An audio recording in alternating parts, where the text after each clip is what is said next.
Nobody else is there, so I'm going to, and I'm gonna mute myself.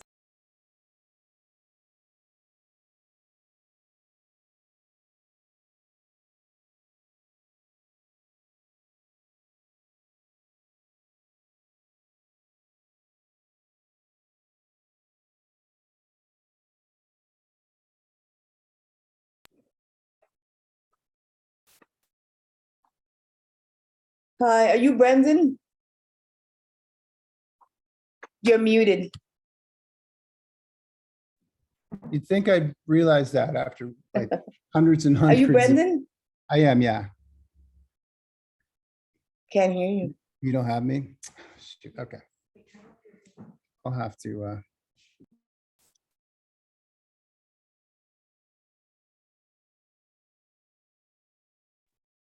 can you hear me now?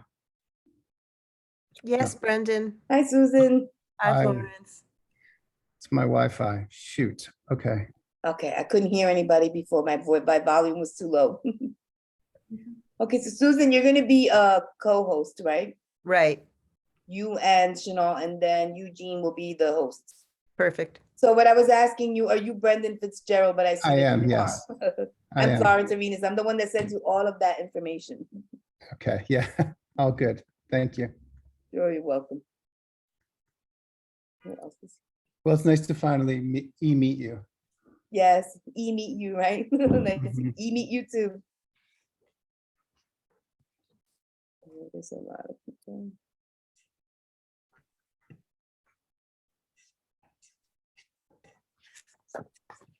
Okay, well, Susan, I guess I can make you co-host while I'm still host, so. Okay.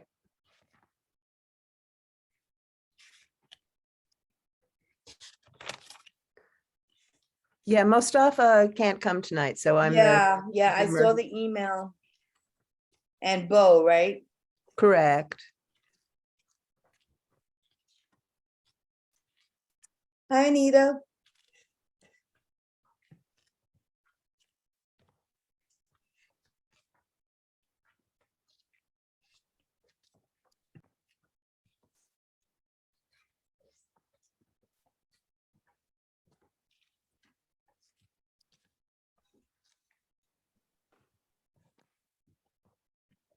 Okay, I'm gonna hide out for a bit.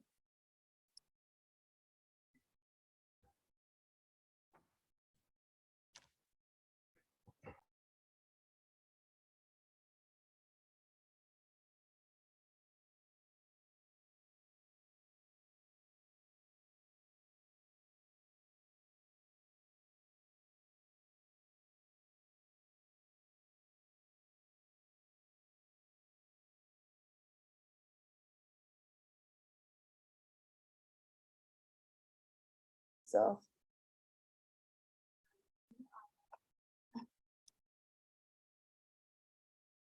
Oh, Eugene left again. Okay, there goes Janelle. Okay, everyone is here.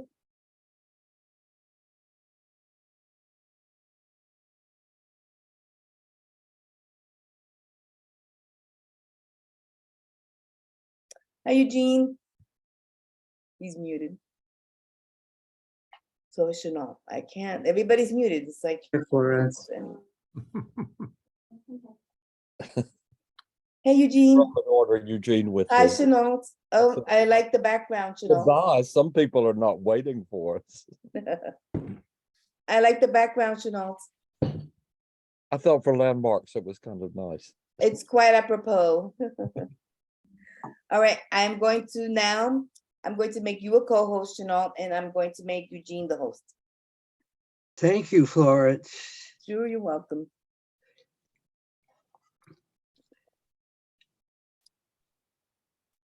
Eugene, let us know when you're ready. Hey, Chanel. Yeah. Okay, you are now the host. And Susan is the co-host. Yes, and so are you. And now I'm leaving. Everything's good? Okay, thank you. Are we set up Think for so. that, Eugene? You can confirm that all the categories are correct, yes? Okay, if Yes. everything is good, then I am leaving. Thanks, Florence. Thank you, Florence. Sure, you're Thank you, welcome. Florence. Have a good night. Thanks. We'll begin now. This is Yes. the October meeting, 2022, one of two meetings. And before we start, there are two layovers in case any members of the public are here to speak on those: 836 Broadway and 46 Jane Street. They both have said they would be on next month, and they'll be posted when they are officially on. So if you're interested in those, keep an eye on the website. Briefly, the rules and regulations. I think we have a couple new presenters tonight in particular. Everyone with respect to the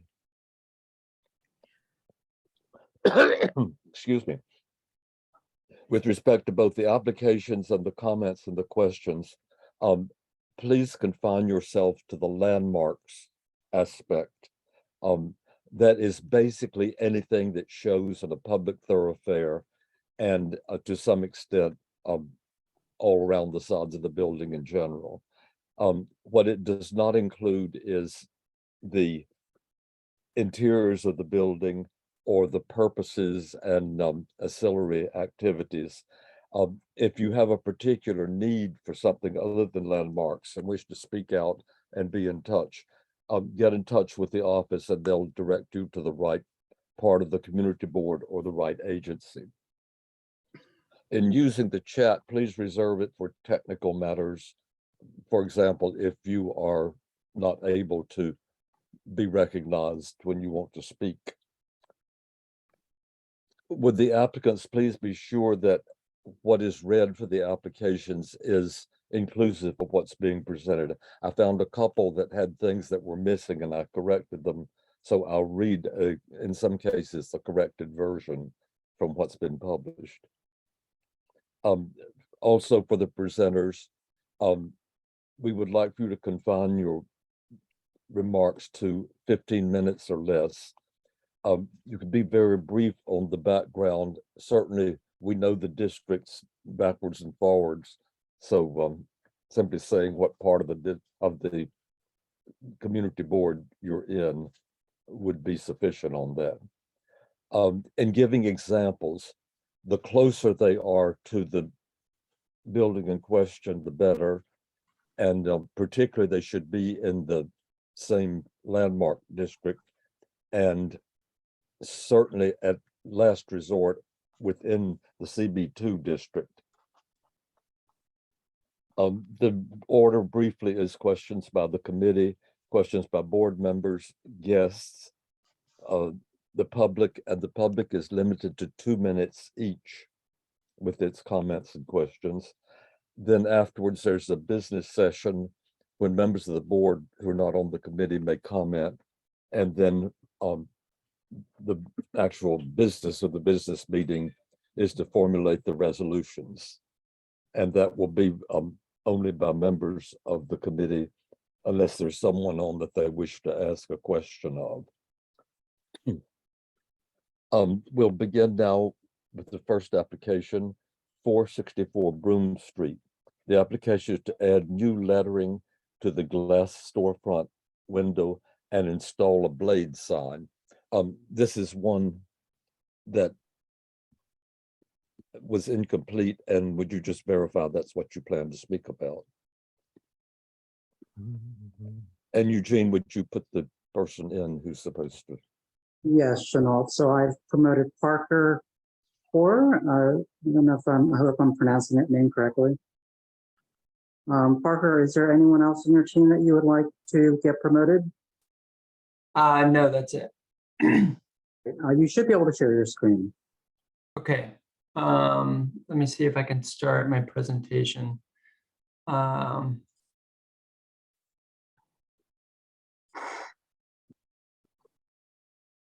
do I do that? Share screen. Okay, great.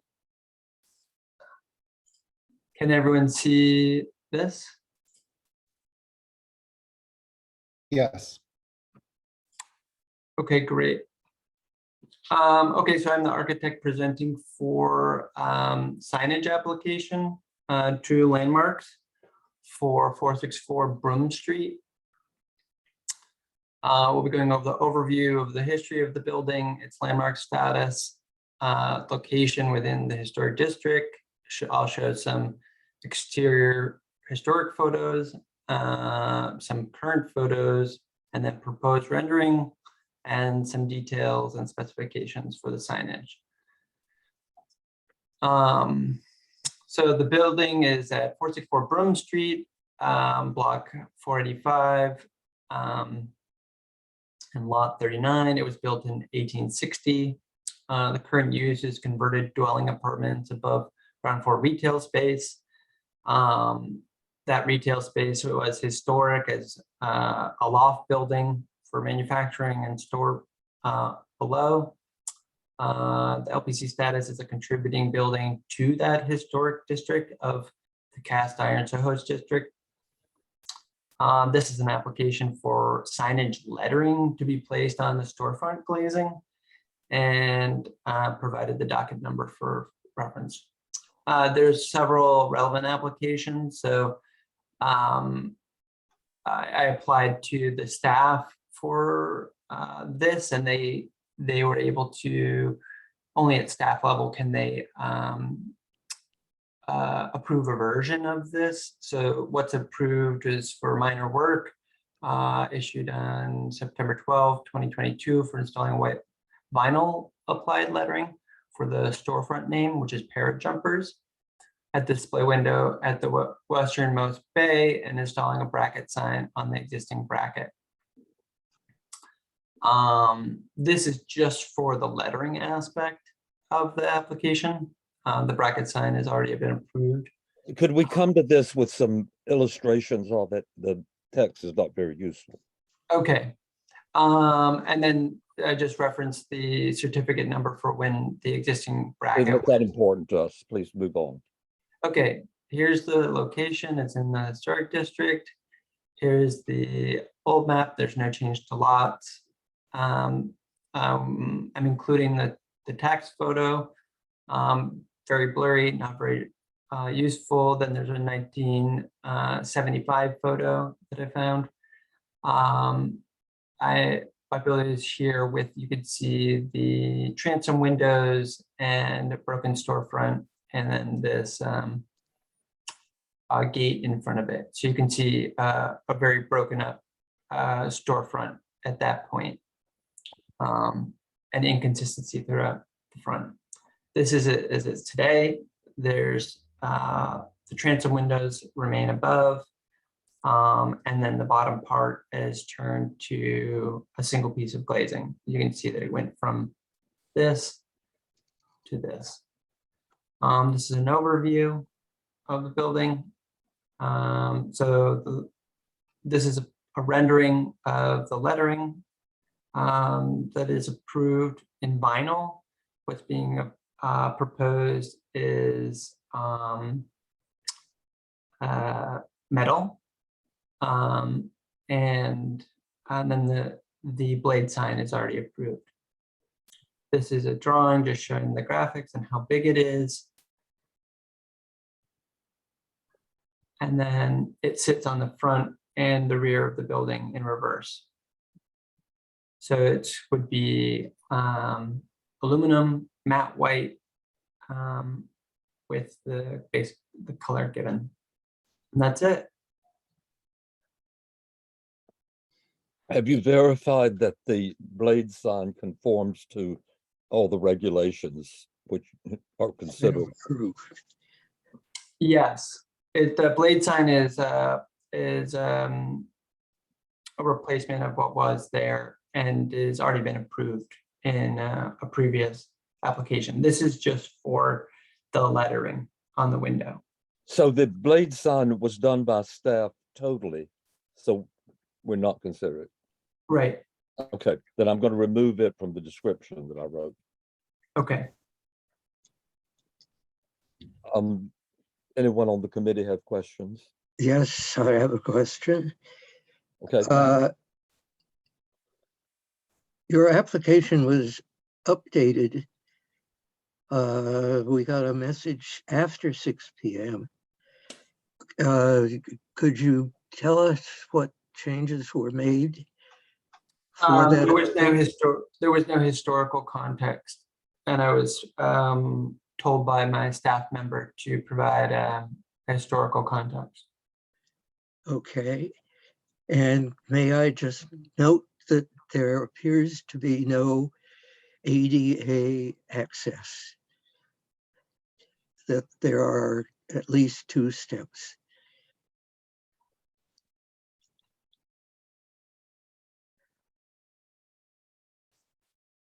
I guess that's a note for the committee. Can I ask a question? Yes, Okay. First of all, it says here the front side, meaning the outside, has aluminum logo, 3mm white matte letters. How are they applied to the glass? I think through an adhesive. So they're aluminum letters? I'm trying to visualize them. They're not the vinyl or anything like that. They're just Right. glued on letters. It's like yeah, glued on letters. So it has some thickness to it. Well, 3mm, not that much, but yeah, okay. I think less than 1/8 of an inch. uh-huh. And the inside, you're doing it also, but in vinyl? No, it would be the same, but reversed, you know, just so it creates an effect. Okay, that's it. Thank you. are there other questions? Are there questions? Are there any board members here? No, Chenault, I don't see any. Okay, any questions from the public? Yeah, that Pete Davies has a question. Okay, Eugene, can you? Hi, Pete, you should be able to unmute. Yeah, hi. No illumination involved in this application or what you're installing? No illumination. Very good, thank you.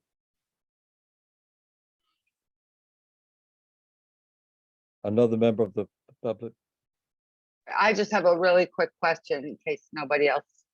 The photographs had a square window in the transom, and you replaced that with the small panes. Is that correct?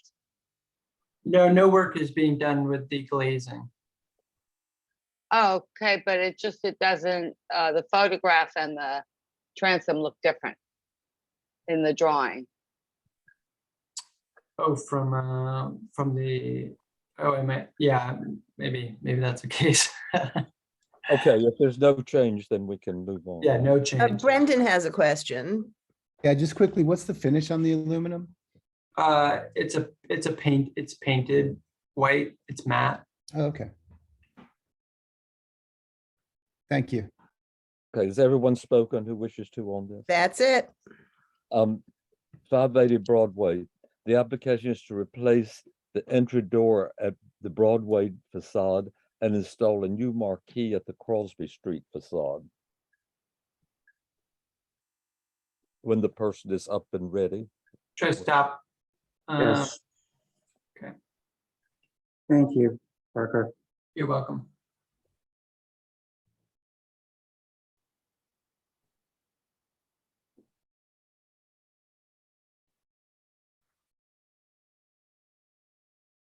Good evening.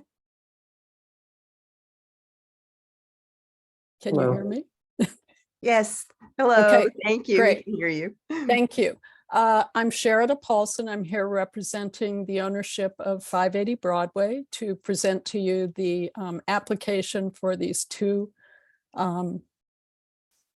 small but major introductions to the building. And let's see, share screen.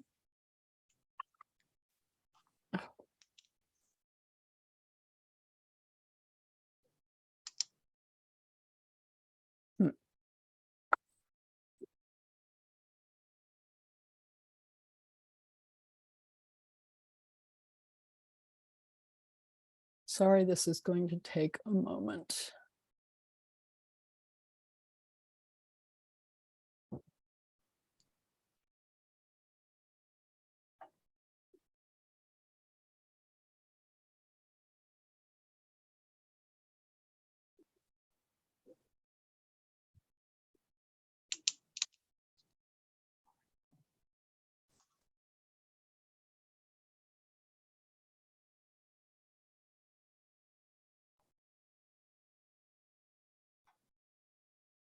Can you see my screen? No.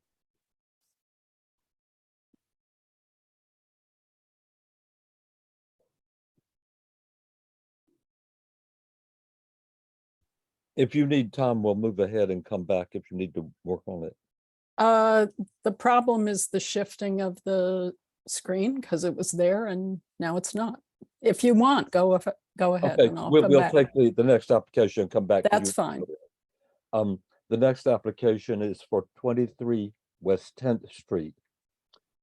Application is to raise the attic story and attic windows, construct new bulkheads, and modify the rear facade and excavate the rear yard. If you can upgrade number 4, please. Yes, so just want, it's 25 West 10th Street. And Valerie, I should have promoted you, so. Right. Yeah. Can you also promote the architects who are really going to speak about this, Eric Sheffield and Easton Sofeld? Eric Sheffield.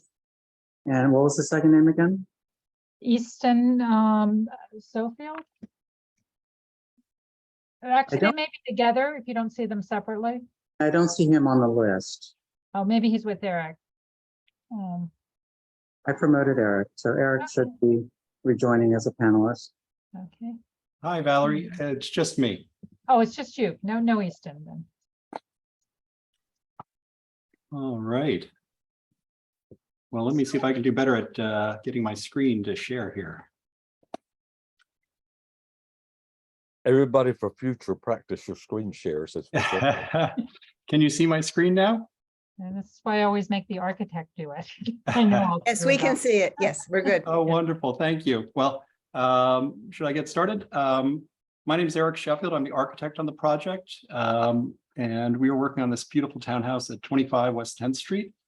The structural engineer we're working with is Silman on this project, who have extensive background in these historic district townhouses. We're excited to be working with them on this project.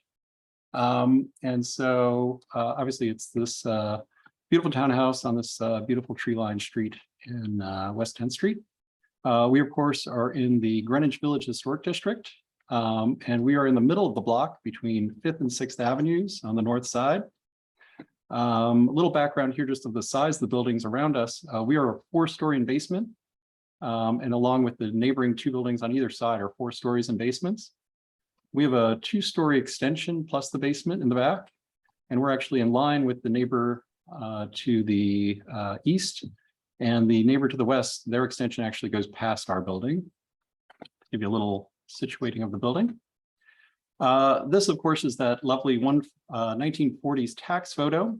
And you can note in the tax photo that the stoop was removed prior to 1940. And we also have a sister building, actually 3 sister buildings next to us that were built at the same time identically. This is 27, 29, and 31 were sister buildings. This is the landmarks designation photo. You can see we're right here at 25 West 10th Street. And this is our sister building at 27, 29, and 31 West 10th Street. You can note all of us have had all the buildings have had their stoops removed. And the neighbor next to us has had their cornice and their upper floor windows raised with this little stepped cornice, which is a little unusual. The next building down has had the cornice and the upper floor raised slightly to remove what we have, which is this awkward attic space that I'll show you later. And the inside makes a very awkward interior. And then 31 had the most extensive work done, where they actually added, raised the windows on this floor and then added a new 5th floor and a new cornice. You can also see nicely in this picture that the cornice on 29 here actually matches our cornice, which we think was original. And this is our building as it stands today. This is actually from the middle of the winter, which is one of the few times you don't have the trees kind of encasing all of these. They're really grown in. Oh, one other feature here I thought was fun was you see the saplings here being planted in 1940 in the tax photo, which I always find amazing, you know, to see these streets when they were just getting trees in. Right when we start a project, the first thing we do is a lot of research on what historic documents we can find related to the townhouse. We worked with this wonderful resource called the Office for Metropolitan History, who is a tremendous resource for historical documents. They found this 1898 facade renovation drawing that was approved by the Department of Buildings that has a wealth of detailing in it that we were thrilled to find. You can see a close-up here of these ornate wrought iron railings, the ornate newel posts and handrails, and then this very detailed surround around our new around the entranceway, along with the wonderful detailing of the wood door and the stained glass in the door, in the transom, and in the transoms over the parlor level windows. This is, of course, a drawing of the existing structure as it stands today. The stoop was restored in 1993 and does not seem to have any sort of relation to any historic photos we've found or any historic documents we can find, but was restored in a kind of very simple way. So this is the existing we have, of course, that's shown in that photograph earlier.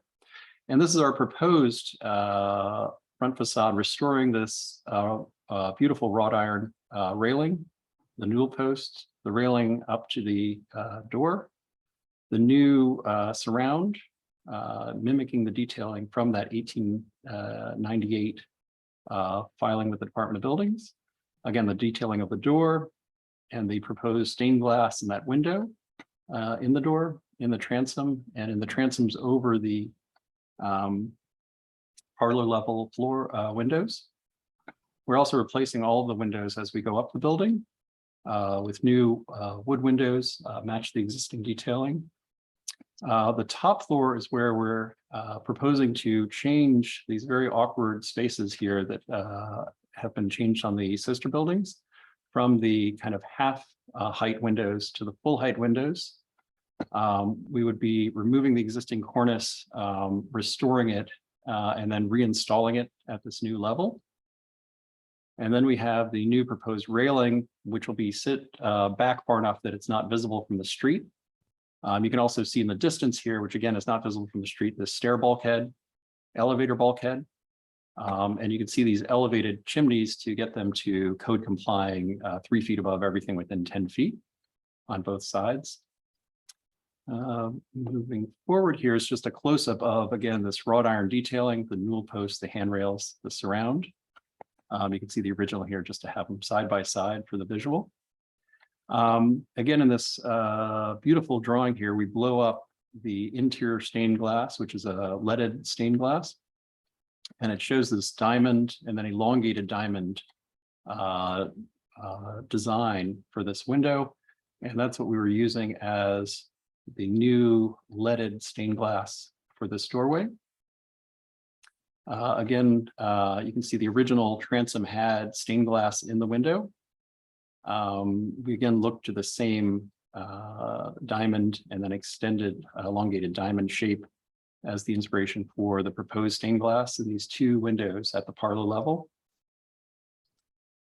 These are images from 10th Street showing various stained glass on the block, which is, I don't know how much time you've spent on 10th Street, but it's an incredibly beautiful block. You have 5 East 10th Street, you know, a little more elaborate stained glass. Right across the street, 30 West 10th Street. This actually, I think, has a solid pane of glass in front of it, which we would not. It kind of loses a little bit of its character when you put a solid pane in front of it. This is a spectacular, I walk by this regularly, 58 West 10th Street. And this photo kind of captures that shimmer that stained glass creates as you walk through, that is always so dynamic. This is a sister building of ours at 29 West 10th Street, so 2 doors down. And you can see they have over their transoms are this simple diamond shape. And again, they have the third window where the stoop used to come up to an entrance door here. And apparently when they removed the stoop, they did not replicate this design here. This was just a reference image for the very light stain in the stained glass, which then was rendered into this drawing here, where you have the stained glass in the door, in the transom, and over these 2 parlor level windows. These are the 1940s photos of the sister buildings. We have our building right here at 25 West 10th Street, the sister building at 27, which has the adjusted stepped cornice with the little Juliet balcony up here.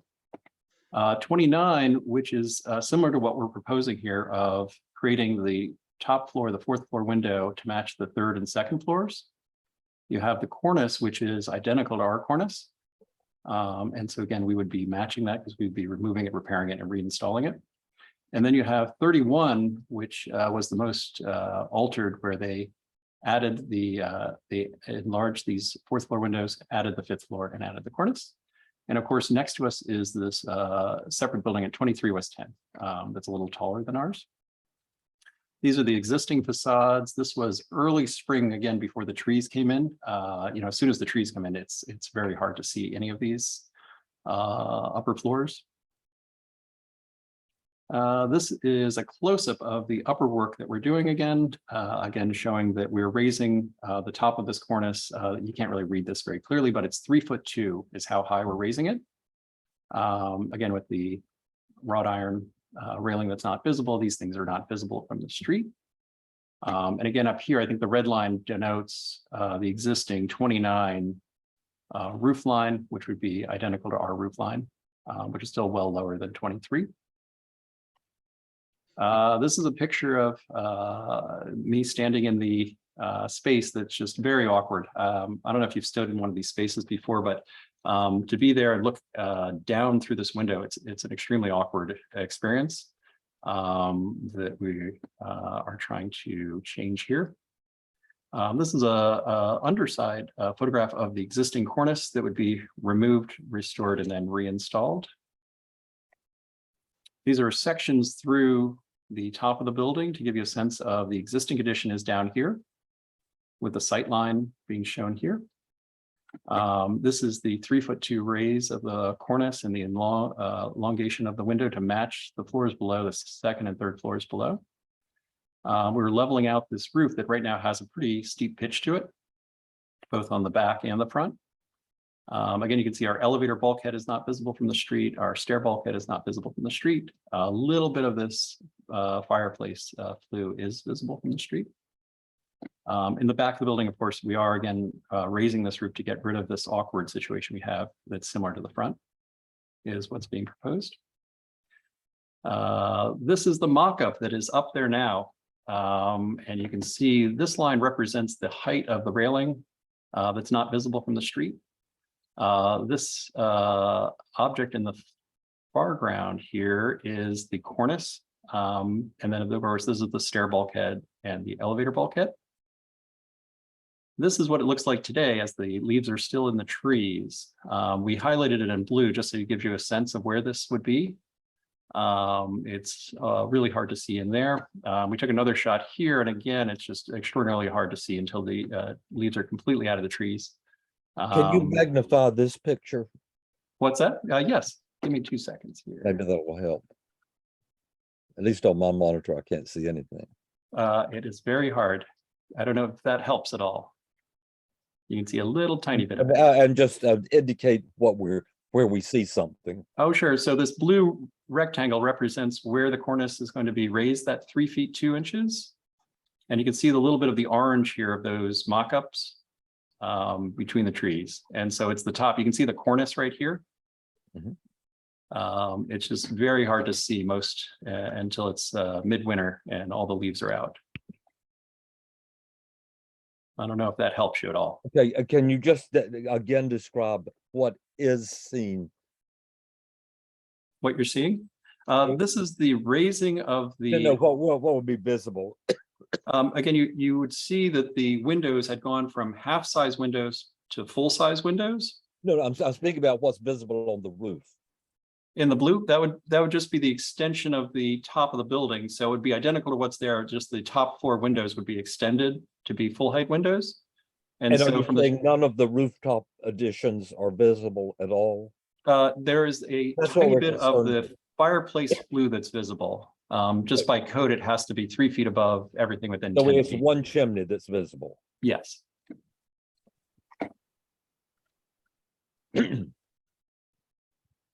There's the full view, which is again still, unfortunately, the trees really make it hard to see all of this. All right, moving on here. This is just another picture of the mock-up that's up there. 2 more pictures of the mock-up. The back of the building, and from the back of the building, there's no visibility on the back of the building from any public thoroughfare. Just to give you a sense that there's not much going on, but I can give you a quick tour of what's going on. This is a porch that's going to be removed. Here, let me go to the next images. So this is the existing basement level, first floor level, and second floor level. You can see there's been a lot of changes done to this rear facade, a lot of manipulation of window openings over the years. The porch will be removed completely. This is the third floor and fourth floor. Again, you can see there's been a lot of manipulation of this facade. There's an old windowsill here, and then a second one in the middle, and a third one on the end here. I think those may have been original. Usually these townhouses would have 3 windows on the back, and we were planning on restoring those 3 windows. The cornice here is made out of plywood and 2x4s. Somebody tried to do a very brutal, like 1970s recreation of what was probably there, and it's in very bad shape. This is a view looking down from the terrace at the patio that's going to be removed. The backyard is concreted over completely right now, so there's not much to see back there. This is elevations of the back facade. You can see all of the changes that happened in here, all the different window openings that are kind of filled in and then new ones opened, different ones raised and lowered. And this is our proposed facade, where we're putting in glass on the lower double height space. And then in the primary bedroom, new railing around the terrace. We're restoring the 3 windows along the back to mimic what was there originally, mimicking the ones that are down below.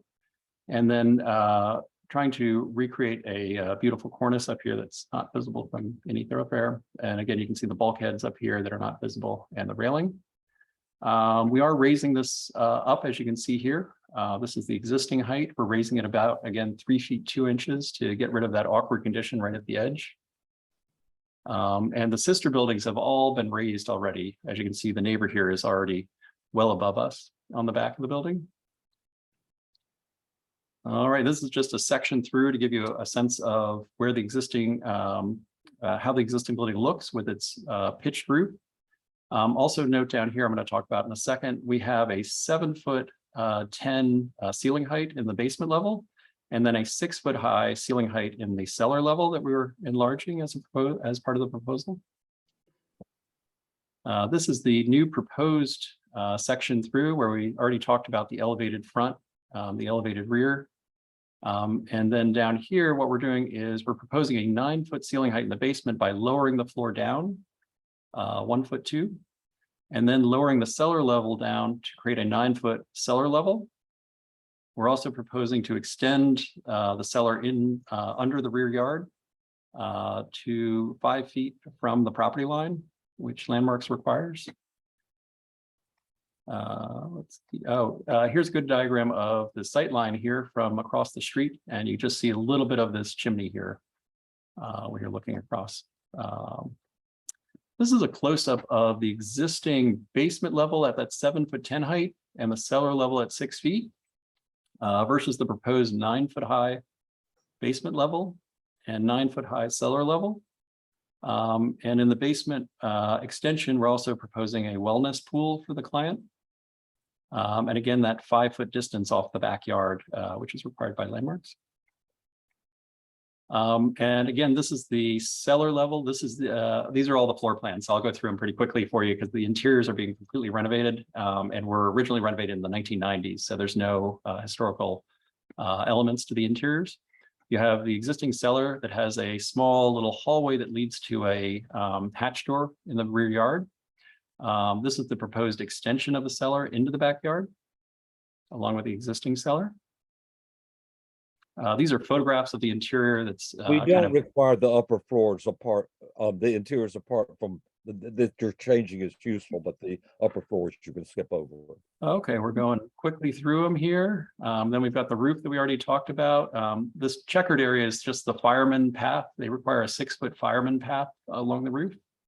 You've got your elevator bulkhead is pretty far back from the front, stair bulkhead pretty far back. And again, the railings are pulled back, so none of that's visible. That brings us to the end. And these are renderings that were done of the front and back.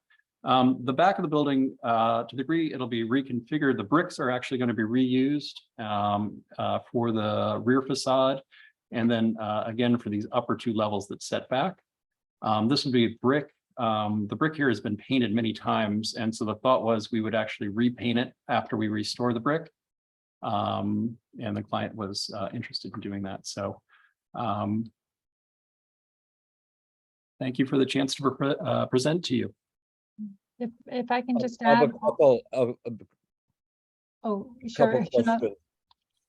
I have a couple questions on the excavation. If you could go back to the, I believe it was a section that shows the full extent of the excavation. There we go. Oh, you want the? It was there. That one's good. Yep. With the 5 feet we see and the front we see, are the sides extended to the property line with underpinning? We have party walls with our neighbors, and we would be underpinning our walls on the sides and in the front and back. And the excavation is, in effect, the full length of the lot. We're 5 feet off the rear lot line, which landmarks requires. Yes, yeah. And we do have a small front yard in this property, along with all the buildings in this row have a small front yard. And the further extension for the pool is outside the original building, as I see it. Is that correct? Correct. It's under the rear yard, the existing rear yard. Okay, let me just one moment with my notes here. Yeah, that's all I have. We can have questions from the committee now. Chenault, I believe Valerie Campbell wanted to speak. Oh, I had just wanted to state that all of this work is as of right under the zoning, and we're not adding, there is below grade space being added, obviously, but there's no zoning floor area being added.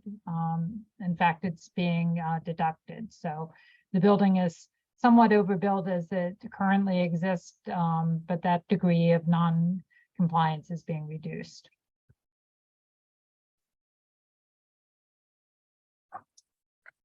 Are you Okay, thank you. Valerie, is all of the presentation finished? Yes, I believe okay, so. thank you. Okay, who from the committee would like to have questions? Albert. This is a question about procedure. I was unable to find your plans anywhere online. Looking at both the calendars, CB2 calendars, I couldn't find them. And I wonder if you submitted them.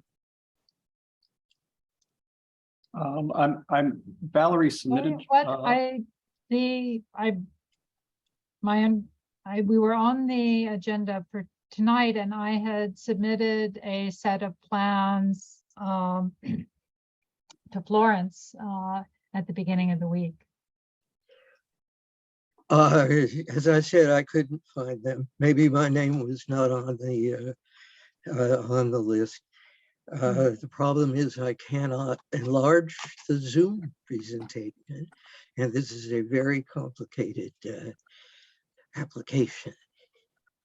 If you wanted to put your email address in the chat, or if you want to email me, I can certainly send you. We have a sort of reduced scale copy of the presentation because it is somewhat large. And it's Well, I don't need them now. okay.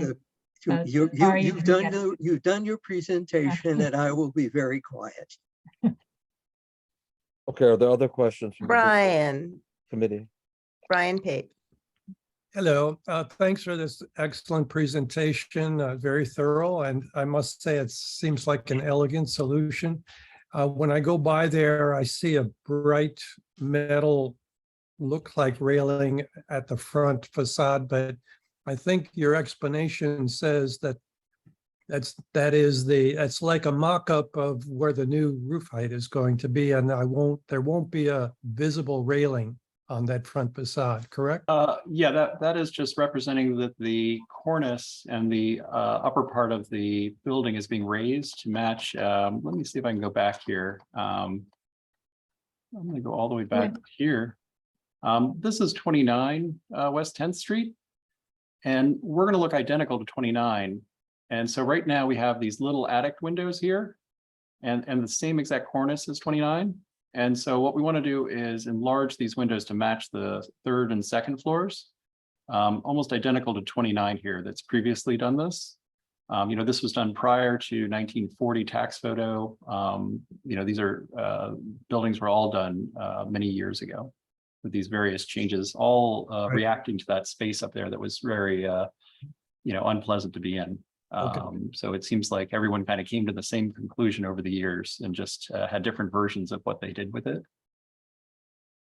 Right. So it does seem that in keeping with what the neighbors have done as far as their front facade. So, all right, that's all I had. Do others wish to speak? Brendan Fitzgerald. Thanks, Eric. So you had mentioned that you're reusing the brick on the that you're pulling out of the back facade. Are you using that on the front? Did I get that right? Oh, no, the front will be matched to, we have to work with landmarks, and we're starting that process to match identically that brick that's there. And so it'd be seamless looking at the building. The rear facade, when it's taken apart, they're going to save all those bricks and reinstall it in that new configuration to save all the original bricks in the facade on the rear. And those rear bricks are a different species than Yes, the front ones are smoother and squarer. It's much more a finished brick than the rear is much rougher, kind of a secondary brick. Understood.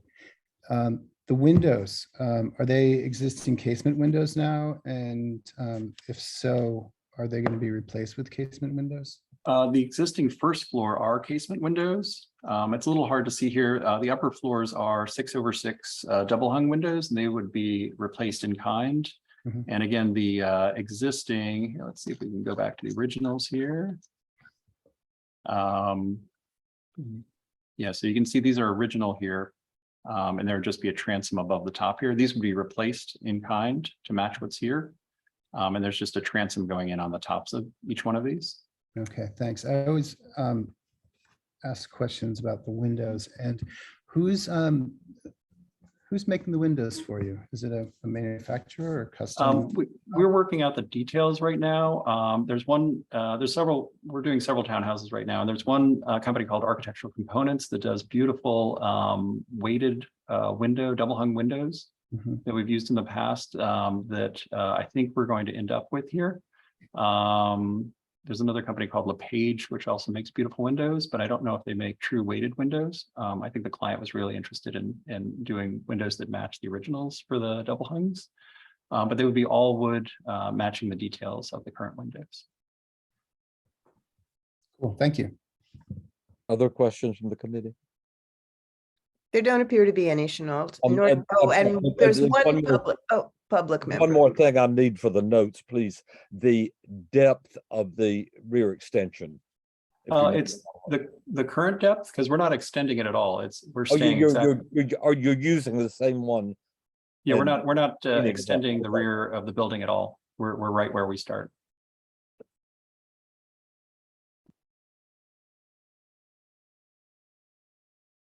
Okay, Susan. There are no more questions from the committee, but Pete Davies has a question. Hi, yeah, could you put up the, I think it's image number 3, yeah, the one that shows the wonderful rhythm of the heights on that street. Yeah. You describe it as raising the cornice, but that's really, you're raising the wall and then Correct. putting the cornice on top of that, right? Absolutely, yep. And how much, what is the measurement of this new structure that is going on top? It's raising it 3 feet 2 inches, and it would be identical. This is 29 right here, and we'd be identical to 29, the same exact height as 29. Okay. And you can, yeah, so we're mimicking what they've done at 29, kind of every element of it. And then I'm just curious about landmark policy or landmark guidelines in regard to new material. Usually often they say distinguish between new construction and historic construction, but in this case, it sounds like what you want to do is make the old just disappear and pretend that what's going up was always there. That is the concept, and we'd be working closely with landmarks with the details of that. Usually we work at staff level with landmarks on that. Here again, most of these cornices unfortunately are hidden as soon as spring hits and aren't visible until winter really takes its toll on the leaves. And so the thought was here not to do something new that signifies to you that this was changed. This was meant to be, to look seamless like 29. Interesting concept. Thank you. Eugene Parker Hoare has his hand up too. Okay. Allow him to speak. Hi, I was just wondering if where you were in the approval process with Landmarks itself. We've been working with staff at Landmarks. We obviously have to come before the community board for a presentation to talk about the project before we can go before the commission. We are set up after this to then get in line for giving a presentation to the full commission. November 1st is our scheduled hearing date. Okay, thanks. And Jeffrey Rowland from the public would like to speak.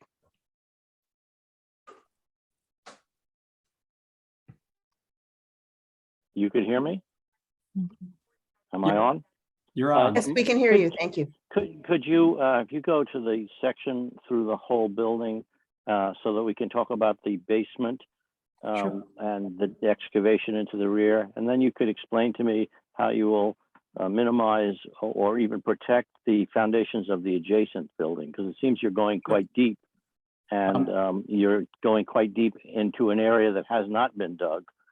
Correct. And I'm wondering how you will protect those properties and their walls and their foundations. Yep, absolutely. Good question. So we're using a very experienced structural engineer and geotechnical engineer who have extensive history working on these historic buildings. Silman has been top of their profession for years here in the city and worked on these townhouses extensively. Musler Rutledge is the geotechnical engineer. As part of the underpinning process, there's a tremendous amount of monitoring that goes on to start with. Monitors are placed throughout for both vibration and movement, along with tags are put on any existing cracks in any foundations or walls. Plus, right from the start, all of the neighboring buildings are fully surveyed by the structural engineer team to verify any existing conditions that are of concern.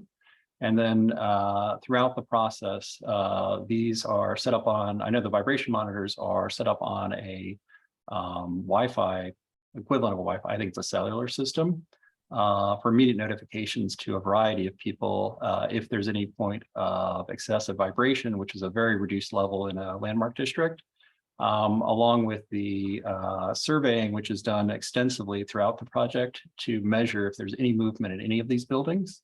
And so it's a very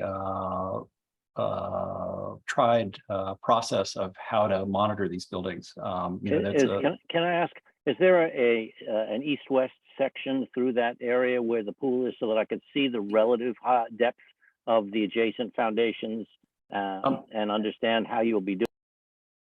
Unfortunately, I don't have a section the other direction. Obviously, in the very backyard, we're neighboring with the neighbors' backyards. And to the east, the neighbor lines up with our rear extension. And so we're underpinning to the point we extend into the backyard, and then we're just putting in a new wall on our side of the lot line after that. On the other side, again, we have that wall that we'll be underpinning. And again, that would be done with all of these safeguards put in place by a team of engineers who've done a tremendous number of these.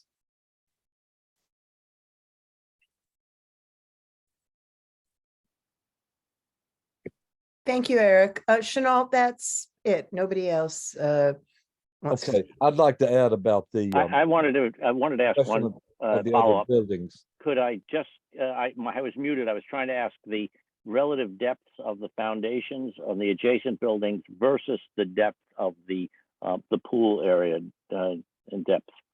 I would have to get back to you. I think it's probably around 7 feet, but I would have to get back to you with a final number on that because I'm not sure where it switches from the backyard to that extension. Thank you. I wanted to add that there are extensive regulations in the building department about how this is carried out. It's done with some frequency without problems. And we have language in the resolution that all of that must be abided by and must not hurt either the subject building or neighboring buildings. Absolutely. But we have that covered routinely. Okay, thank you. I wasn't doubting that it would be complied with. I was asking so that I would get educated because it's about to happen to my building. And I would like to know how it's done. Okay, you can consult with the buildings department about exactly the technical matters. We'll go back now to 580 Broadway and the technical problems sorted out there.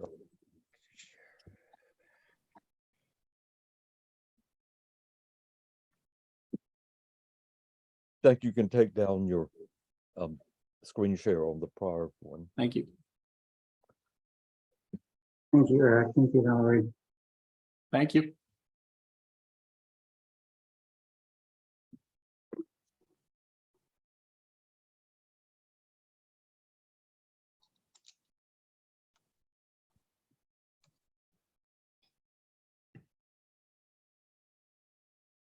So can you see the screen? We have Yes, it. we can. Yay. Yes. I made the mistake of trying to use a fabulous new laptop that had maximum privacy, so it would not allow Zoom to share the screen. So apologies for that. So this is an application for 580 Broadway, which is one of the taller buildings in the northern edge of the Soho district on Broadway between Prince and Houston. The application is for 2 elements: to replace the entry door and transoms on the Broadway entry side, and to add a marquee on the Crosby Street side where an entrance is being replaced. A rather unfortunate entrance. The building is sited, as I said, between Prince and Houston. It is on the east side of Broadway and is a through block building to Crosby Street. Historically, what's interesting about this is that it's one of a triplet set of buildings. So 580, which is the southernmost of the buildings, 584 and 588 are matching buildings. They're not perfectly matching, but they just in terms of where their entry doors are placed on Broadway with respect to their storefronts. And the tax photo on the left from 1940 shows the building, and we've outlined it in the red. And on the right side, the building from the both sides of Broadway. And we were able to find the wonderful renderings that are available of these street elevations showing all three buildings. And what I like that is most noticeable here is that all of the entrances are shaded in dark gray, so we can't see any detail. Today, 584, which is to the north, and 580 are immediately adjacent, and their entrances are immediately adjacent. And the entrance at 584 and at 588 was approved for replacement back in 2014 with a modern metal and glass infill component to replace non-historic infill. And what we're proposing is that the entrance for 580 match those two buildings so that there will be a unification of their entrances again. And on this photograph, the entry door at the neighboring building, which shows the arch transom, the address transom, and the pair of doors. They have vertical pulls on the doors. And our existing building, which has a compilation of wood and glass doors and transoms that are not original to the building. And again, this is showing the existing conditions. And I will note that the doors are fairly deeply recessed. And what we're proposing is to match the infill. The only difference would be the door pulls. We're proposing new custom brass door pulls on this one, but typography, address location, and all of the other detailing would match. They would sit within the same plane, setback. And these are some of the details of the doors. And the additional elements at the entrance are a card reader, an intercom doorbell, and a camera. All the camera would be painted to match the background. The intercom would be the brushed stainless, and the card reader would be black. And this rendering shows the two entrances side by side as proposed. And on the rear of the building on Crosby, and we're including these photographs because the commission requested them to show where the probes were done so that we could look at what was historic, where the structure was, et cetera. We are lucky, as the previous applicant was, to have Silman as our structural engineer for this project. This is a retail entrance with steps. This has been a service entrance for many years. And what is being proposed is a marquee to demarcate a new entrance, which will also provide access to elevators and the upper floors from this side of the building, but to include a marquee on this side to both help find the building, plays into some of the recent approvals that have been given for other marquees along Crosby Street, which we'll show you. And we're basically opening up this side of the building so that it will feel more friendly and more historically correct.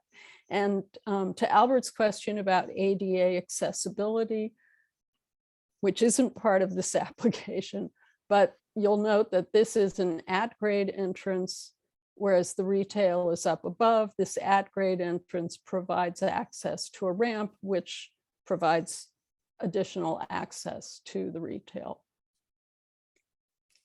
Some of the local precedents are 140 Crosby Street, where they have a recently installed marquee that steps out from the street in a steel profile. 100 Crosby Street. Everybody has dealt with their address in a different way, one below, one above.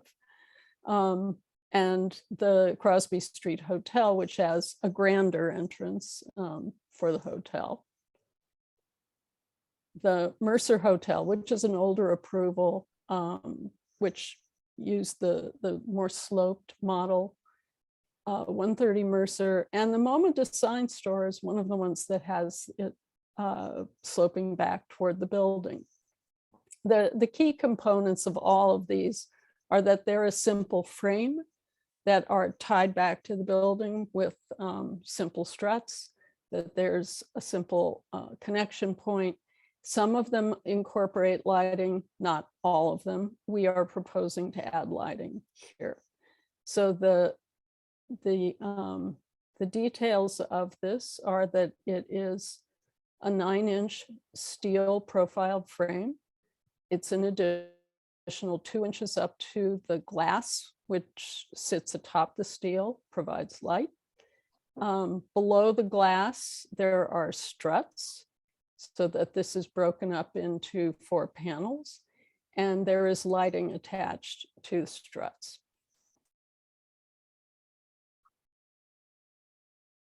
And I would note that in a previous application, and the canopy is dark bronze finish, and the lighting is quite small, and a camera again painted to match the materials. And this is the rendering. And I would note that a previous application for this building included an approval for a marquee on the Broadway side. On the Broadway side, as I noted, the entrance doors are deeply recessed, and there's actually a natural covering there. On the Crosby Street side, the storefronts and the entrances are much closer to the sidewalk, and this canopy will provide additional shelter and signage on the sides within the framework to identify the building. And that's it.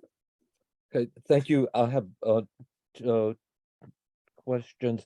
The lighting is within the structure shining down on the sidewalk, I assume. That is correct. If you look closely at the rendering, you can see these little spots. Those are the locations of the lights. Okay. That's it for the notes. If the committee has questions. Thank you.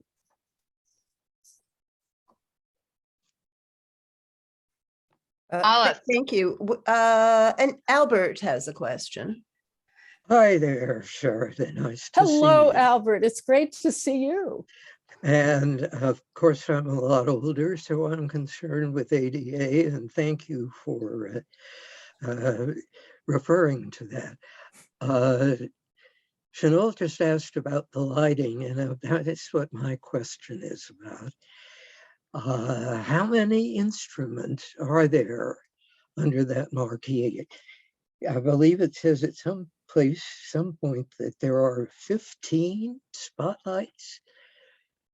I will have to double check that. The rendering only shows 3, 6, 9, 12. Yeah, there are 15. They're basically placed at the edges and at the midpoint of that span across. Those are just small spotlights. They are very, very tiny. Yes. And they're directed down, right? They are directed down. We don't want to have any night sky interference. And I think based on that article in the paper today, the request to limit lighting at night in Paris is a really great idea for saving energy and preserving darkness. Okay, thank you very much. You're welcome. Anita, Yes, I'm on the lighting too. Hi there. Hi. Sherida. What per the examples that you submitted, I can see MoMA has some lighting, but I don't see it anywhere else. Is that correct? No, I think there was another one that did have lighting. And the one for WeWork, which is, I believe, the one at 140. Hang on, let me just scroll through quickly. Has recessed lighting around its perimeter. Okay. Well, I guess we're just concerned about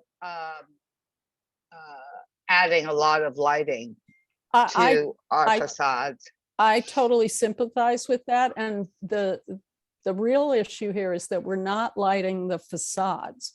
What we're looking to do is light the sidewalk, because a totally dark street during certain hours may not be the safest thing, and providing a welcoming entrance. And with the opening up of this, and we'll certainly be looking at the lighting levels. I do not want to see this be a harsh white light that's blaring out. Yeah, I would say just keep the color warm and the wattage very low, because you have a Agreed. lot of them, so it would be Agreed. uniform. Agreed. Okay, thank you. Thank you. Other Eugene. questions? Committee. Yeah, Eugene. I just had one question about the security camera. Is there any exposed wiring or channels? No, absolutely not. How did you do that? No. Is it just No. completely hidden? Yeah, the nice thing about this is it's a brick facade. We have plenty of joints in which to insert the conduit to incorporate these elements, and we have joints where we can attach things. So there will be no conduit on the outside. Interesting. Thank you. You're very welcome. Good answer. Thank you. Thank you. All right. I don't think there's anybody else from the committee, Chenault, and I believe that Pete. No, sorry, it's Jeffrey Rowland would like to speak. Jeffrey from the public.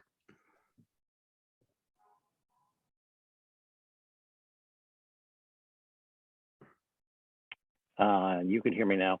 My question is about the front door. I think your proposal looks very elegant, but I'm curious about one thing. You said that the existing doors were not original, and I'm sure they weren't, but do they replicate the original doors?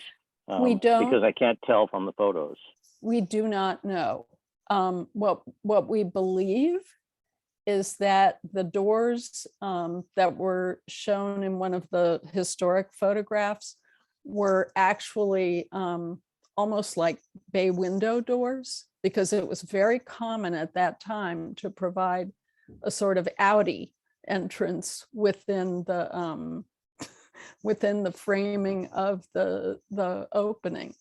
And if you look at that photograph, let me see if I can find it.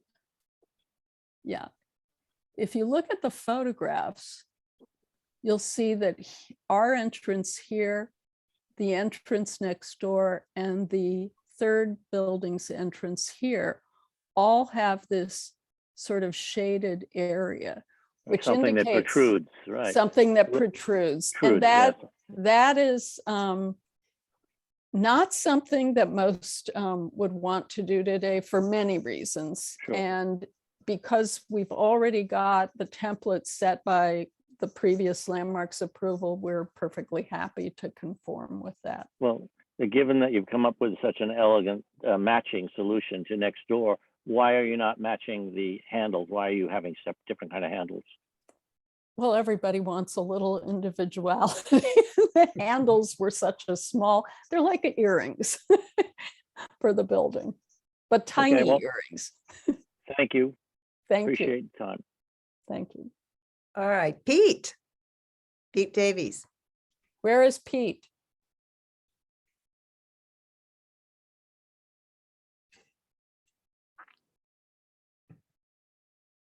There we go. Hi, Pete. Hello, Sharon. Hi.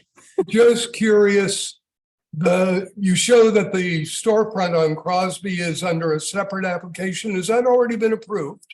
Yes, because it's completely within the rules. Even though it's non-ADA compliant? No, that's not the point. Let me scroll forward to the Right, rendering. but it's a new retail with stairway. The retail is existing. There has been a C of O for retail in that space. And that stoop there is the remnant of what were the loading bits with diamond whatever coverings. And Okay. so we're maintaining that historic configuration and providing the ADA accessibility through the main building entrance with a ramp from the lobby space. Okay, thank you. You're welcome.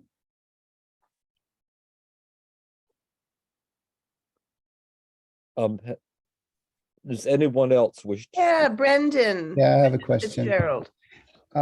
Since we got onto the retail space, I was looking at the drawings that were approved from Landmarks, and there was no mention that the sill on the northernmost bay had existing cast iron. Was it existing cast iron? And that's not before us. I just want to throw that out.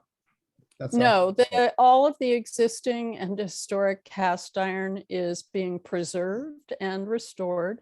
That's all of these elements. We are also retaining all of the transoms and their elements.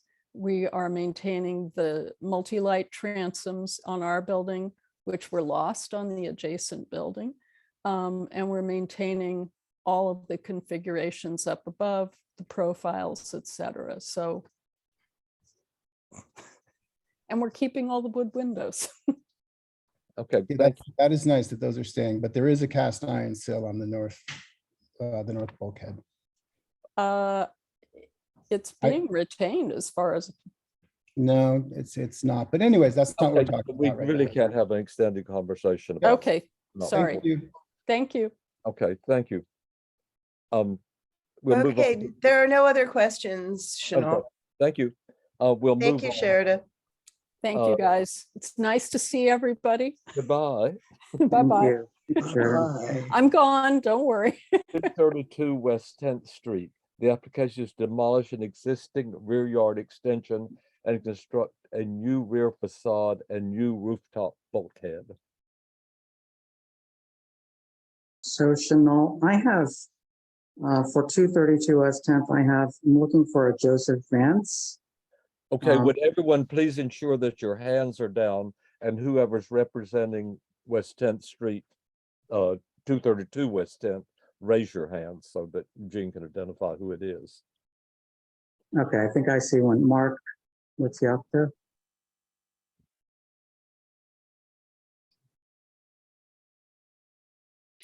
Good evening, everyone.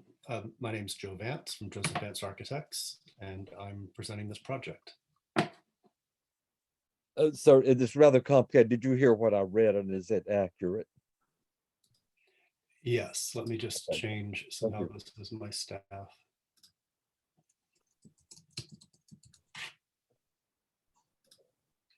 There we go. Are we ready? Yes, we're waiting for you. Great.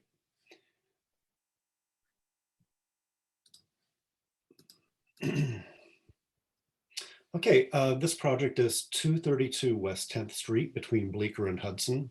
It was built in 1833. When it was originally built, it and 230 next door were built at the same time.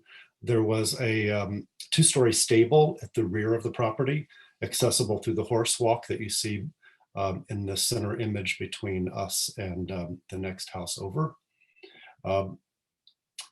tax lot photo on the left, current photo on the right. Our project is to demolish, there's two rear additions on this property. The project is, the site is kind of pie shaped. The building is 24 feet in the front and 16 feet in the rear. And we're trying to, and it's very small, it's 2,400 square feet, of which 1/4 of that is cellar, which is not habitable. So we're trying to make the building is a little more efficient, which is why we're doing this work. So context photo, the rear yard that the rear facade that we're talking about on the left of the image, far in the back, you can see what was ostensibly the original rear facade of the building. Then there was this 3-story addition, and then this smaller addition on the back of that. On the right-hand side of your screen is the west facade, which you can see from the street through the horse walk. I'll fly through the floor plan since we don't care about the floor plans until we get to the, other than just to indicate all of this extension and plan that we're removing and making a new rear wall that's slightly more shallow than the existing main rear wall of the building. And let me get up to the rooftop. Okay, so up here, we have a stair bulkhead. We have 2 air conditioning condensing units. We have a screening element up here. We're extending the neighbor's flues, and we have our own chimney we're extending. This screen is just an architectural element not visible from the street to hide those things. The railing is set back 5'7" from the front. Front facade. Is any of that visible? You'll see when we get down to the, Okay, there's a tiny little area where it is visible, yes. So front facade, all we're doing on the front, we actually aren't changing the front except paint color on the door and windows. We are doing some structural work on the bottom step of the stoop. It'll look just like it does now when it's done, except it'll have no cracks. What you see on top is a pure elevation. This is all set back, and you'll see a little bit in the mock-up that you do see this through that oblique view through the horse walk, but not from across the street or from the east side of the street. This is the existing side elevation. This is the proposed side elevation. And you'll just see that we are, that right now it's a sloped roof, so we are picking a point. We are keeping the existing height of the front parapet at the street, but making that level across. The stair bulkhead we're proposing to clad with gray slate shingles. There's an existing brick wall between us and the neighbor, which we're rebuilding. It'll get demolished as part of the demolition of the rear. It's in bad shape, and put back at the same height it is now. This is the proposed rear elevation. Each floor has two windows flanking a center door onto a shallow balcony, and painted steel and glass fenestration at the cellar floor. We are lowering the rear yard. You'll see 2 drawings here about that.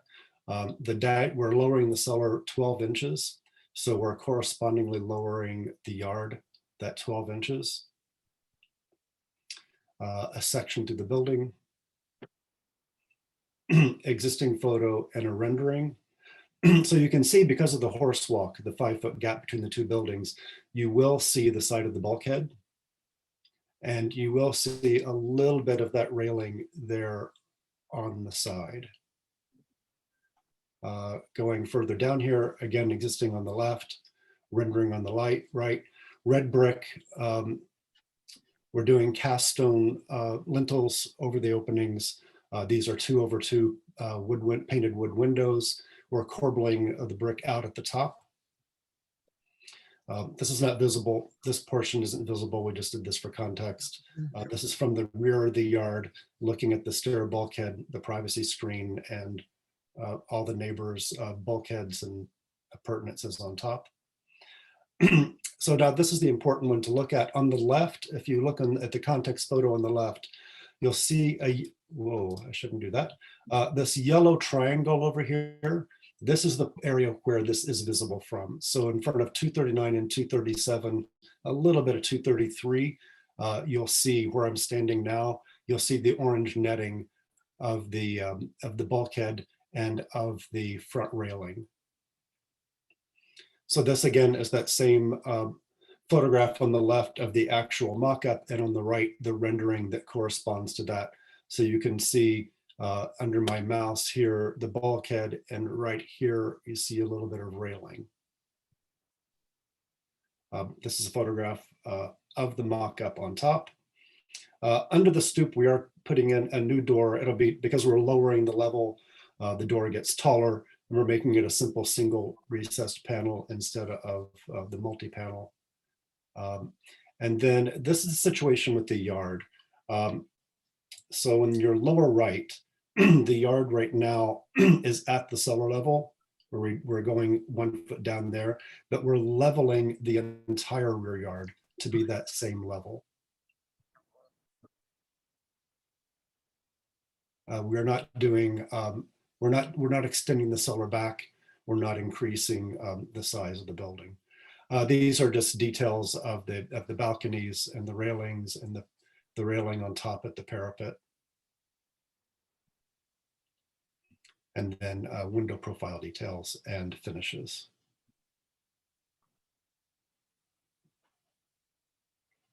That's my presentation. Would you go back, please, to the drawing that showed the it shows the, I think it shows the demolition and elevation, or around that neighborhood. It showed the rear extension and then the proposed version of the back.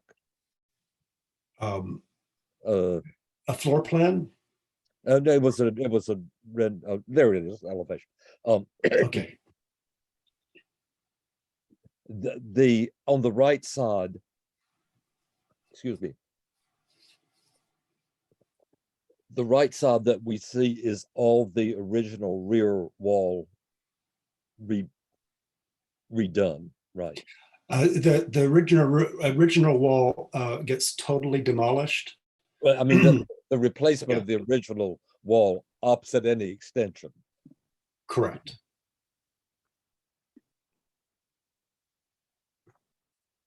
This, you said it's just a slightly moved forward from the the position of the rear wall.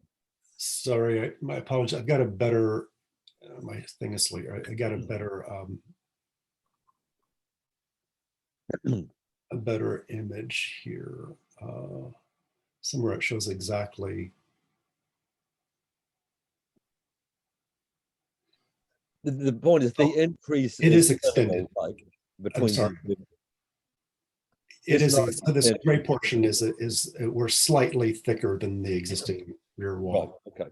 By that gray area right there.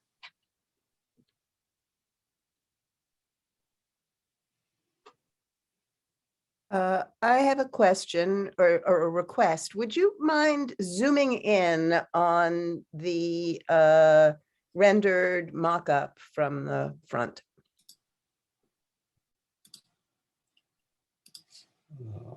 Just 1 second.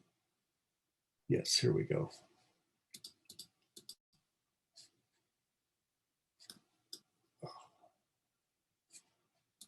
We should be better at these zooms by now. Here you go. Thank you. Thanks. I just wanted to have a better sense of really what is visible here. And nothing at all is visible from directly across the street or from the other direction. Right. Okay, thank you. Thanks, that's clarifying. Thank you. I would testify from that it's absolutely minimal, and it's not absolutely minimal, but it is within the scope of what one sees and poses no problem. Great, great. Thanks. Thanks, Chanel. Albert. I have a question for Chanel. Since this is a returning applicant, I remember it well, especially the horse walk. Do you have by any chance the resolution from their first appearance? It was the building on the other side of the horse walk that we had lately. The other side. Yeah. The horse walk belongs to the building to the west. It's just that because it's there, the west wall of this house and the visibility of the roof exist. So this is an entirely new application. Yes, it's a different house. It's one Yes. house farther to the east. Okay, thank you. Brian, Hello, thank you, Joe, for this presentation. And I also went by there several times, and I do find it to be very unobtrusive visibility of what's added to the roof. And I must say that I was struck by the fact that the rear elevation is so restrained that in a way that we very seldom see, not only the window fenestrations, but also just the bulk of the back. So I think that's very well handled as well. I was wondering, it seems like there are windows added to the side wall. Is that correct? Correct. We're adding, is it two lot line windows just to get some light into the stairwell. Whoops, I went too far.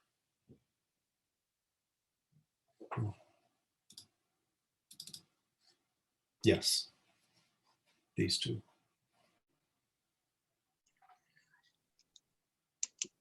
Oh, okay. Are they adding windows on the others, on the other applicant? I believe they were. I think I remember that they did. Yeah, I think they had an old elevator, I believe, that I think they have sidewall glazing in. Uh-huh.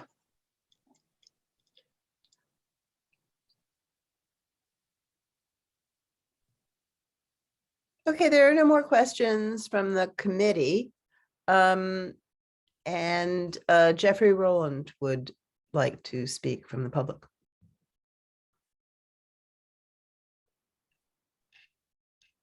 Hi, I'm just a little confused, and maybe the committee could just tell me, because maybe it's just my ignorance. But a year ago, or maybe 2 years ago, I was attending a meeting in which they were discussing a building being built adjacent to where I live, in the back, and it was going to be windowless. I was going to see a wall 20 feet away from my windows. And I asked about it, and I was told that they're not allowed to put lot line windows, new windows in. Sir, does Existing this ones have to they can do, does it have to do with this application? Yes, I'm getting there. So this has new lot line windows, and I want somebody to explain to me the difference and why it's now allowed. Because I thought I was told then that lot line windows are not allowed. From our point of view, it's a case-by-case basis. These are also, I'll just step rule in one way or and another. add a little information. Jeffrey, these are protected by sprinklers. Lot line, this is not a party wall for one thing. So this is an individual wall that belongs to that property. So there are some conditions in which lot line windows are allowed overlooking adjacent property. That's correct. Absolutely. Yes. Okay, then I was misinformed 2 years ago, but thank you very much for the explanation. You're welcome. Susan, are there any other questions from anyone? Nope. Okay, thank you all very much. Thank you thank you, everyone. We have one more topic for our discussion. Does anyone have comments on the budget priority list that I've circulated?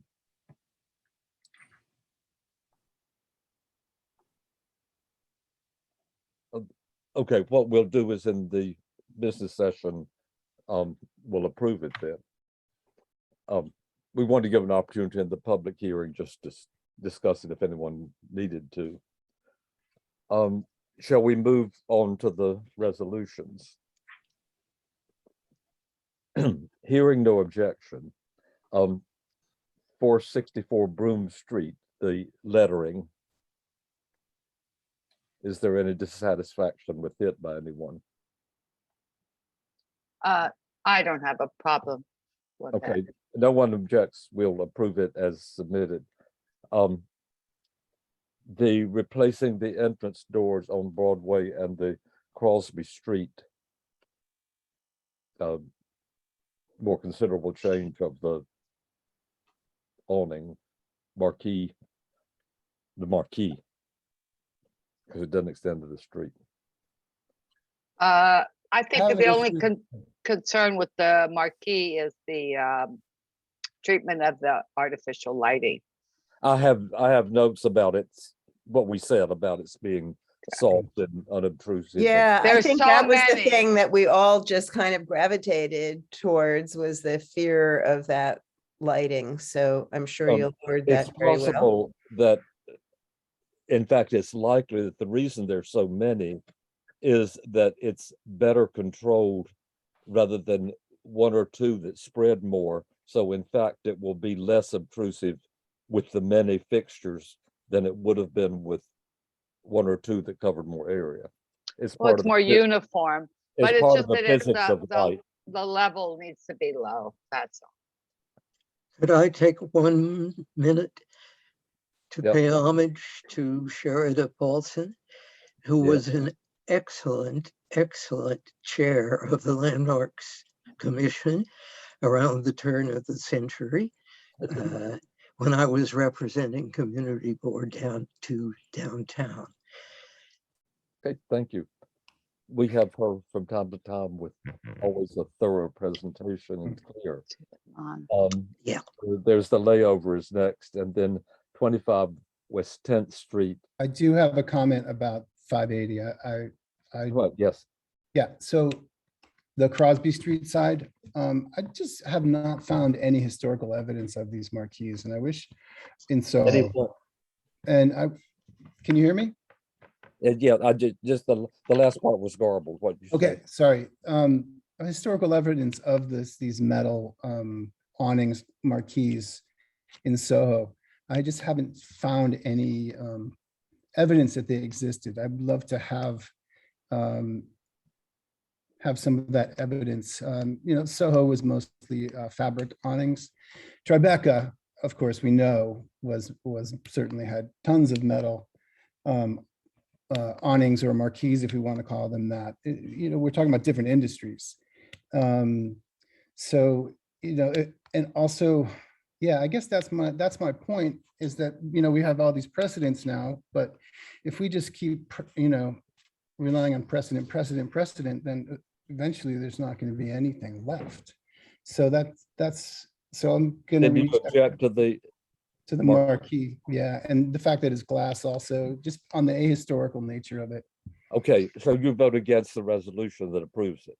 Yes, Okay, but I agree with the Broadway doors, just not the Crosby Street. with precedents and non-exceptional precedents, the precedent's been set. I would Sorry? understand your point, but there is a good precedent for this and well illustrated. Oh, I understand. No, I've seen that. This is very There may be small one, certain though. buildings that is not suited, but that wasn't brought up as. It is. There's nothing particular about this building that would seem to suggest that opposite others. I just haven't seen any of these. in Well, historic Brendan's homes. right. I don't think it is historic. I think we've just, accepted them over time. And they're very industrial. They look kind of Gansevoort-y marketplace, but I don't think they were historic. But Okay. here they are. So we have just one vote against the resolution. 25 West 10th Street.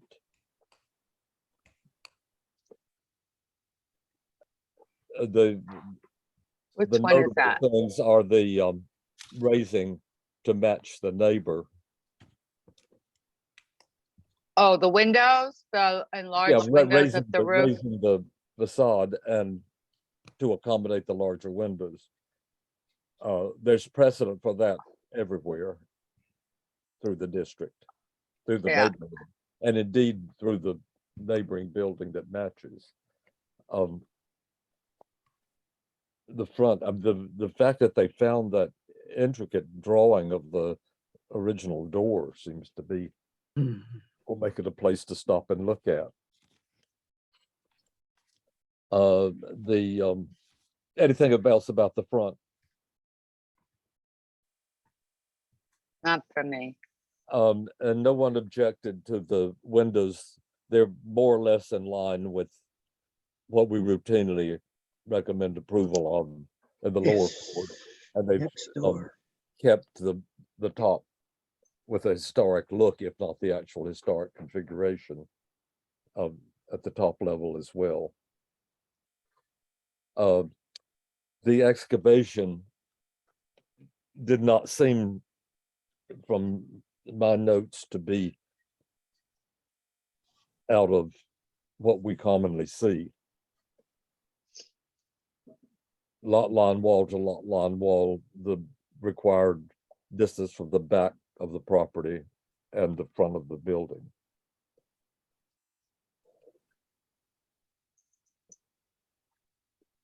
We therefore approve the resolution as presented. The presentation is presented, the application is presented. No objection.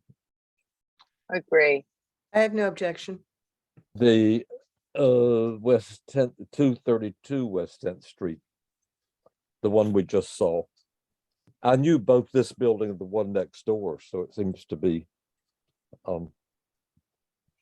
two reporters for New York Times lived in the tiny new building for years and years and years. It always seemed like a cottage, and the back is very considerably changed, but it was already changed, and it doesn't particularly give onto anything else because the other house curves around it, so it's not that a donut even exists to be affected by what they chose to do on the back wall. I think it's fine.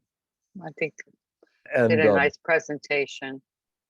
and I agree, and I'm glad that both you and Brian could confirm that to each of your respective, from each of your respective points of view, that the standard of minimal visibility was met.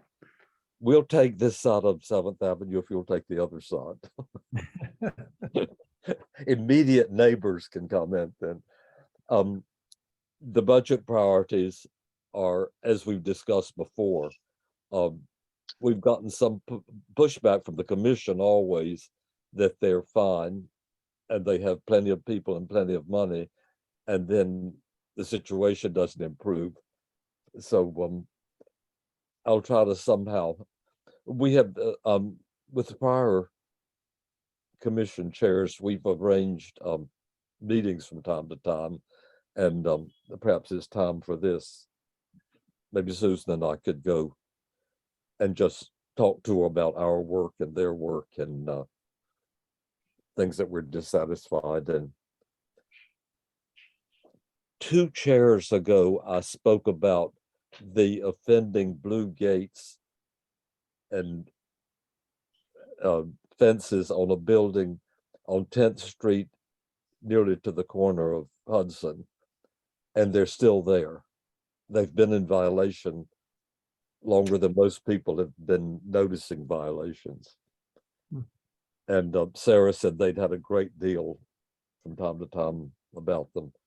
So it's just an example of nothing happening, as well as the barbershop on Charles Street and 7th Avenue that is just as junky as it was. Yes. Takes up half the sidewalk with their banners. Okay, Signage. enough ranting. Is there anything else? Anything else to We add? received today, and please study it well, the proposed conversion of the Greenwich Street garage to residential. It looked to me like an exceptionally well done conversion. And there's no question that it was once a garage, and often one loses the original purpose in these changes. So we'll have it. It's far less intrusive on the building than I had anticipated it might be when I panicked about the amount of time it would take. So thank you all very much, and we'll meet again on Monday. Good night. Very good. Good night, everybody. Thank you, Chanel. All Good right. night. We've got plenty of wrap-ups of the day on MSNBC now. Yes, All right. Good night. very important. The January 6th committee.